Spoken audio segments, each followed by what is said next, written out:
A palavra ao Dr. René Ariel Dotti. Dr. René, seja muito bem-vindo a este tribunal mais uma vez, que falará pela assistente de acusação a Petrobras. Com a palavra. Excelentíssimo senhor desembargador presidente desta colenda 8ª turma criminal, demais desembargadores, excelentíssimo senhor procurador regional da República, saúdo os advogados aqui presentes, dos réus, na pessoa do Dr. José Roberto Batóquio, nosso ex-presidente da Ordem dos Advogados do Brasil, saúdo os servidores da casa, jornalistas, estudantes. Eu ouvi com a maior atenção a exposição lúcida, clara, convincente do eminente procurador que me distinguiu com amável referência. Claro que, como assistente do Ministério Público, não poderia aparentemente discordar do pronunciamento do titular da acusação. Mas os detalhes da sua exposição, a eloquência com que valorizou determinadas circunstâncias do caso, porque o caso tem provas diretas e provas indiretas, que são os indícios que valem também para a condenação, mostra, inclusive, que esse processo revela duas ilhas de um grande arquipélago de ilicitudes. A corrupção e a lavagem de dinheiro, neste caso, notório, estão atreladas a uma cadeia de provas que é irresistível à mais simples das lógicas. A Petrobras acompanha, nesse momento, as razões do recurso apresentado pelo Ministério Público. E lamenta que, por mais de uma vez, a maior indústria petrolífera do Brasil, uma das maiores do mundo, sofre um atentado, gravíssimo atentado contra o patrimônio, porque a Petrobras é, sem dúvida nenhuma, um dos símbolos da independência econômica do nosso país, que teve na história, entre todos, os inconfidentes mineiros, com Joaquim José da Silva Xavier à frente. Naquele momento trágico da luta contra a coroa portuguesa. E lembro agora Monteiro Lobato, o grande, o notável escritor de histórias infantis, que sensibilizou os adultos do país na defesa, inclusive, da exploração das riquezas naturais. Monteiro Lobato, editor, escritor, deixou um tempo dessas suas atividades para a incorporação da Companhia Petróleo do Brasil.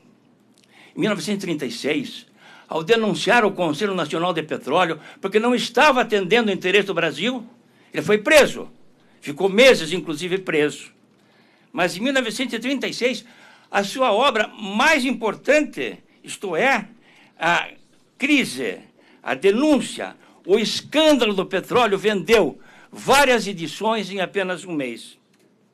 Então, Monteiro Lobato é uma figura histórica ligada à luta pela Petrobras desde o seu princípio de autonomia, que já passam de 60 anos.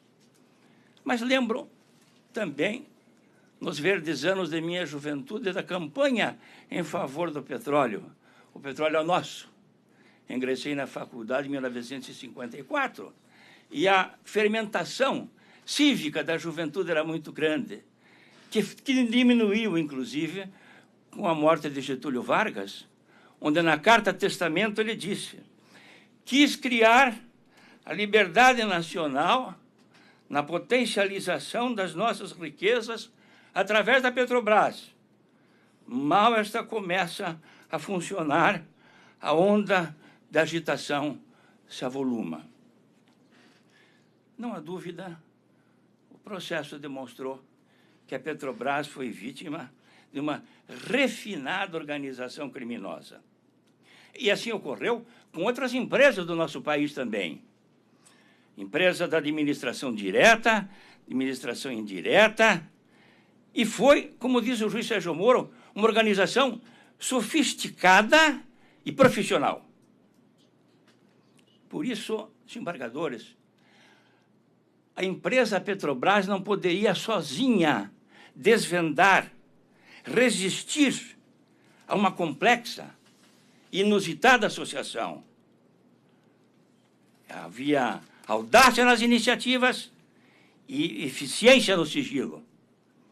E é de destacar que não é possível prever, no caso concreto, que era imprevisível.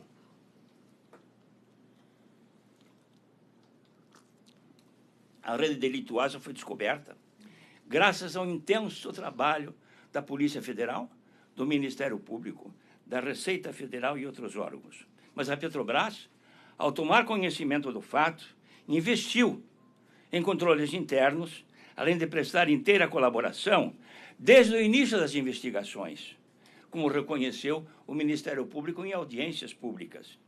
Respondeu mais de 500 pedidos de informação, aprimorou a transparência e o controle, proporcionou tratamentos de combate à corrupção, criou uma diretoria de governança e conformidade, criou novos mecanismos para verificar o programa de integralidade de seus fornecedores, reforçou o canal de recepção das denúncias e demonstrou, como é público e notório, uma notável eficiência na gestão técnica.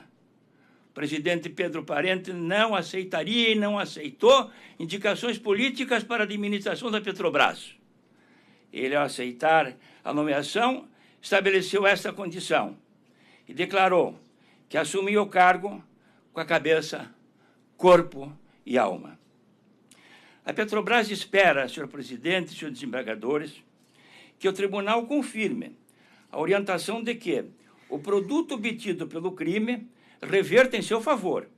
É uma espécie, inclusive, de justiça restaurativa, além de fixar o valor mínimo para a reparação dos danos causados pelas infrações.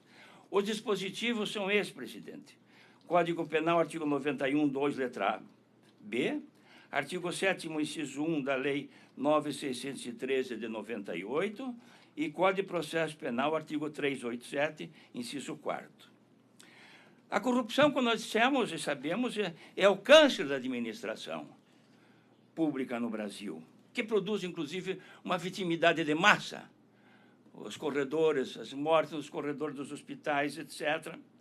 Mas, quando me perguntam, o senhor acredita que possa haver, com a crise que nós vivemos política, com os problemas sociais, etc., alguma esperança para o futuro? Eu digo, sim, eu acredito. Acredito na formação de uma consciência coletiva. E há determinados exemplos. A proteção do consumidor, a proteção do meio ambiente, a proteção das mulheres, a defesa, inclusive, de determinados princípios, a lei da Maria da Penha. Em suma, a luta da OAB contra o regime militar são exemplos que a sociedade se convenceu da necessidade daqueles movimentos. E eu acredito que agora o movimento é a luta contra a corrupção. Em qualquer dos lugares, das escolas, nas ruas, nas praças, etc. Lembrando Churchill, para salvar a Inglaterra do domínio nazista. Há uma esperança. Há uma esperança da Petrobras e há uma esperança do Brasil. A esperança da Petrobras na solução dos problemas que ainda aflige caminha junto com a esperança do Brasil, presidente. E quero lhes dizer que essas esperanças têm em seu arrimo algo que o tempo não esvaneceu.